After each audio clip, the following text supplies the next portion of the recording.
of having with us Corrine Obrish from Tandem Learning. Hi, Corrine. How are you? I'm great. Thanks, Rick, and thanks, Karen. You're welcome. Good of you to join us, and you do some really cool stuff from what I've been hearing.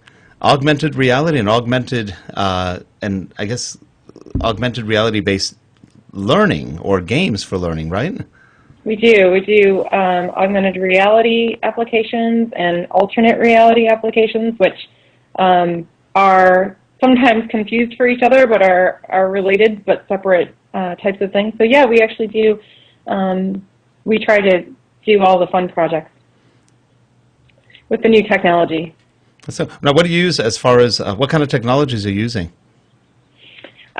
We do everything from very, I would say, lower tech, although some people might not think that it's lower tech, but lower tech solutions like QR code scanners, and I'm talking right now about the augmented reality technologies, all the way up to talking to companies like Qualcomm about their augmented reality chips that they're using in Android phones, and thinking about applications of 3D immersive augmented environments for learning. That's cool. So they're actually putting augmented reality, they're building it into the chips. They are, yeah. Right now, Qualcomm has their chips in Android phones. So there's a great demo that they did of just what the technology can do. They showed it at E3 last year, and Qualcomm partnered with Mattel and created a demo of an augmented reality Rock'em Sock'em Robot game. Cool.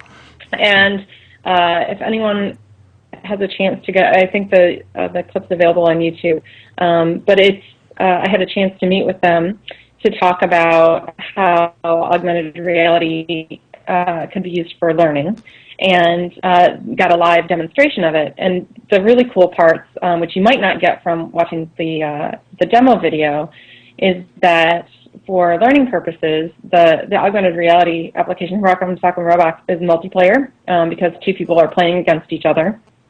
It creates a completely 3D immersive learning environment because you're playing one of the robots in either a boxing ring or within a junkyard. Your robot is touch controlled on the Android phone screen. You can get a completely 3D viewpoint perspective within the environment, and your robot can actually manipulate objects within the environment. So very much like virtual world technology, which we have been working in for the past few years, augmented reality is moving in that direction in being able to create completely 3D immersive environments, but through your phone. That's so very cool things on the horizon. You know, you're looking here at my iPhone. Say goodbye to it because I'm going Droid. I've had it. I will tell you, it was actually a very interesting demo because I myself am a bit of a Apple fan, and I had my iPhone, as did all of my coworkers and my business partner, and they brought the Androids with them for us to play the demo. And yeah, afterwards I was like, I may need a second phone. I'm liking the Android a lot. Some of the people at work have them. My wife has one. They're really nice phones, and they work well. And frankly, they're innovating a little bit more than Apple, I think, right now, because they have to. They're catching up, and there's a lot of Androids out there, and they're doing a good job. I think what will be interesting to see is, right now, augmented reality is still very much in the early phases, and it's still tied to location. So the one drawback or the one limitation of augmented reality for right now is that you need a tag or a target to point the phone at in order to communicate information. So even this very cool 3D immersive Rock'em Sock'em Robot game, in order to play, you had to point the phone at a mat that had the target on it that would bring up the world. Oh, interesting. So you're pointing at something different. Okay, so both points. So it's very location tied. My prediction is that within a few years, and I read something actually earlier today that some augmented reality apps are tying their targets to money, which I think is very interesting, because they assume that everyone has a dollar bill. and so that they can launch basically from anywhere, and it doesn't have to be geolocated or location specific. But regardless, what I think will emerge trend-wise is that augmented reality won't necessarily have to be tied to a target or location, that a lot of those experiences may launch from a particular location, but especially in learning applications and games. You think about, you don't want to necessarily have to be standing in one place to play a game, and you don't necessarily want to have to be tied to a specific geographical location to be able to play it. So if I launch a game in Philadelphia, but I fly out to San Francisco, I might want to still play the same game, and they will get around the location-specific pieces of that, and the targets are changing, and what can be targets are changing. So the technology is advancing, and I think especially for learning professionals, it will be interesting to see. I think there will be pressure. We were talking about iPhones. I think there will be pressure on all of the phone manufacturers to start looking at the chips and the technology available within their phones to launch those types of applications. That's actually pretty exciting. That'll be fun. Absolutely. Yeah, I mean, it's interesting to have watched, my roots over the last few years have been in virtual worlds, and now seeing basically virtual worlds being launched from phones is a really, really interesting development, and can't wait to see where that goes. So good. Corinne, so that our viewers know exactly what the premise is probably not the best words, but could you give us an example, and you can even use your Dr. Strangelove if you want to, of one of the augmented reality games that you've created, and just kind of walk us through that creation process as well as the learner experience? Sure.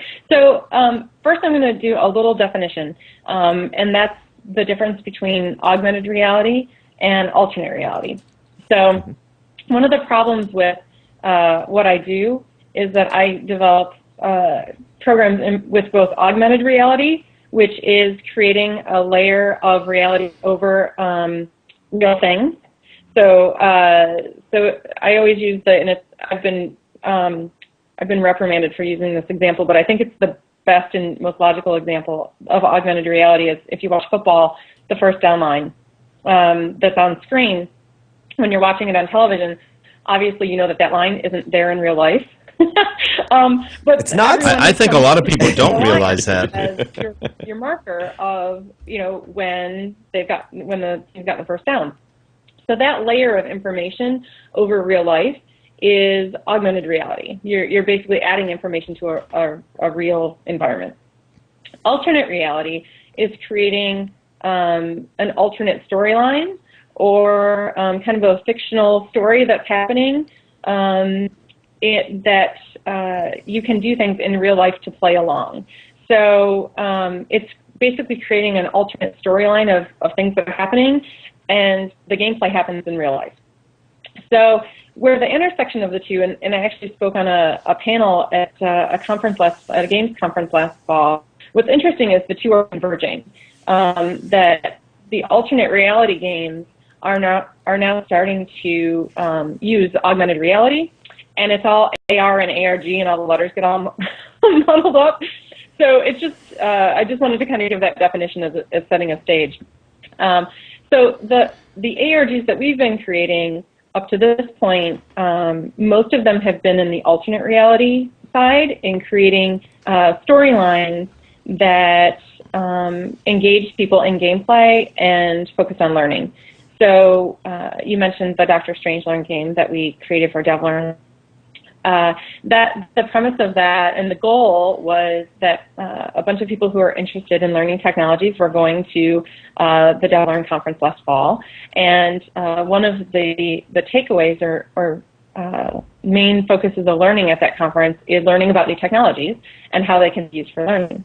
So as we were thinking about creating a game, we thought what might be helpful is to help equip people who are at the conference as they're leaving with all of these new ideas and all this information from all the presentations.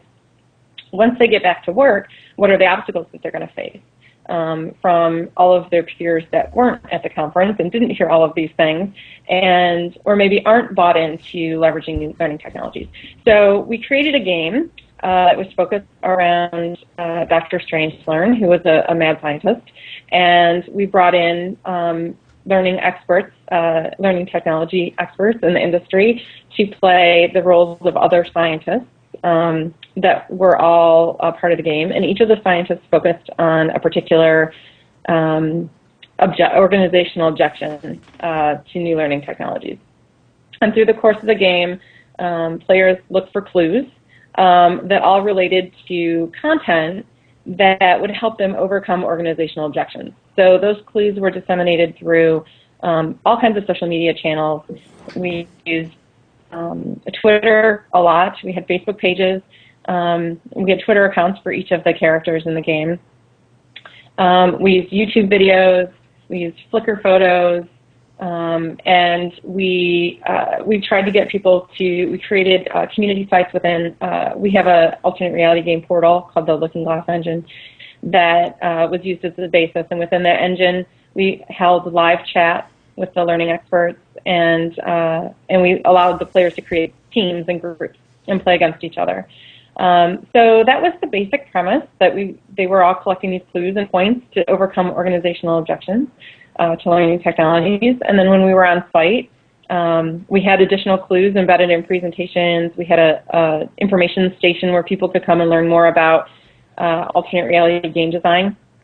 And we talked to lots and lots of people and tried to explain what we were doing, but mostly we tried to get people to sign up so they could experience it themselves. And so that was the basic premise. And the Dr. Strangelern game that we designed was the 6th alternate reality game we had designed within a year. So that was one of our larger games that we had created, and it was certainly, I think, for us, the culmination of a lot of learning experiences over the last year, and how to design an alternate reality for learning. Corinne, what are you developing these games in? I feel like I'm doing a lot of talking. It's a talk show. That's a good thing. Yeah. What are you developing? What are you developing these games in? What kind of tools are you using? Well, we had started out trying to use social networking sites and portals, and what we found was that we really wanted to create a back-end engine that could handle all the scoring and team dynamics and leaderboards and gameplay and social networking components. Because one of the things that we did early on with our games was we leveraged a lot of the social media tools, especially Twitter and Facebook. Primarily, we used a lot. But within organizations, and I'm sure you hear this a lot, people very often have at least Facebook blocked, if not also Twitter. And it was difficult for some people to play or think about how they could use a game like this in their organization outside of those social networking sites. So we built the Looking Glass engine as our game mechanics backend, but also with the functionality to house the social networking and the team building components that were important as far as the communication and the flow of gameplay. Because a lot of the value in creating these games are actually getting people to work together, the networking components, and getting people to share information both within their team and then across all the players of the game is really one of the essential elements. So we wanted to make sure that organizations that had issues with firewalls and blocking those types of sites still could utilize that functionality. So we built it kind of within our game engine so it could be housed in the back end. Sounds good. Terrence, any activity in the chat room? Any questions for Corinne? Yep, actually, we'll kind of scroll back through some other questions that you answered some of them in your previous response. But Wiseblad is asking, and forgive me if I butcher anybody's name, but he or she is asking, is AR expensive to produce? And kind of a second part to that is, have you ever incorporated QR codes into augmented reality? Yep. So the first kind of answer to the expense part is it depends on what you're doing. QR codes are very cheap, if not free, because there are free QR code generators online, as well as almost every smartphone has free QR code